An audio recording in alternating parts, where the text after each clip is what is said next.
வணக்கம் நண்பர்களே, அனைவருக்கும் இன்றைக்கி காலை வணக்கம். இன்றைக்கி நம்மளுடைய காலை உணவு பார்த்திங்கன்னா, முதல்ல வந்து இன்றைக்கி வந்து முடவாட்டுக்கால் கிழங்கு சூப் போட்டிருக்கோம். அடுத்து வந்து கொய்யாப்பழம் வச்சுருக்கோம். அடுத்து வெள்ளரிக்காய். இது வந்து கருப்பு மொச்சை வேக வச்சு தாளித்து வச்சு நைட்டே ஊற வச்சு வேக வச்சு தாளித்து வச்சாச்சு.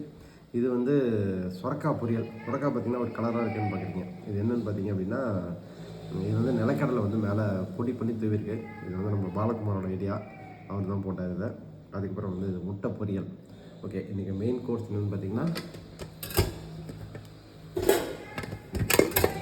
கேரளா மட்டன் சோறு வச்சுருக்கோம். வழக்கமாக அது கலவை சாதம் மாதிரி பண்ணுவோம். இது வந்து இன்றைக்கி வந்து சோறு தனியாக வச்சாச்சு.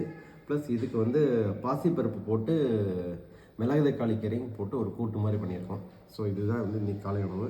சித்ரா ஊரில் இல்லை, நான் தான் சமையல். நானும் பாலகுமாரும் சேர்ந்து தான் பண்ணோம்.